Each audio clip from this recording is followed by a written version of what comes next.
આજે તો મેં મારા ગરીબ ભાઈ બંધોને ચા પીવડાવીને પછી ગયા મેં ભીચરીમાં. ગુડ મોર્નિંગ, જય માતાજી. સ્વાગત છે તમારું બધાનું અમારા મિની બ્લોગમાં. સવારમાં મારા ઉઠિયાણ ભાઈબંધ ભેગો નીકળી ગયો હું તો ઘરની બહાર.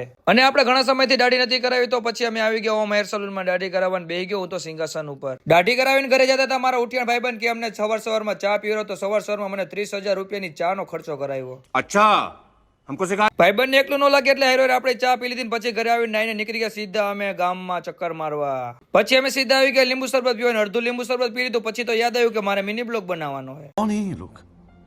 પછી આપણે નીકળી ગયા પ્રદ્યુમન પાર્ક બાજુ. ઘણા લોકો તો ગણપતિ દાદાને વિસર્જન કરવા રસ્તામાં ભેગા થઈ ગયા. ઘણા લોકો તો લાલપરીના ડેમ પાસે ગણપતિ દાદાને વિસર્જન કરતા હતા. અને પહોંચી ગયા મસ્ત મજાના નવા લોકેશન ઉપર ને બનાવી મસ્ત મજાની રીલ બનાવીને આવી ગયા ભીચરીમાં. ને આજે રવિવારે તો એટલે ટ્રાફિક પણ બહુ હતો ને થોડીક જ વાર થઈ અને વરસાદના છાંટા આવવાનું થઈ ગયું. ચાલુ ને અમે નીકળી ગયા ફટાફટથી ઘર બાજુ. ઘર પર આપણને મળી ગયા નાગરાજભાઈ ને. રાતે અમે નીકળી ગયા 2 મેનારાણી સ્પ્લેન્ડર લઈને ગામમાં ચક્કર મારવા. તમે આનો ફૂલ બ્લોગ આપણી યુટ્યુબ ચેનલ લવલી રાજા બ્લોગ્સમાં જોયો. મળશું બીજા મિની બ્લોગમાં. Bye bye.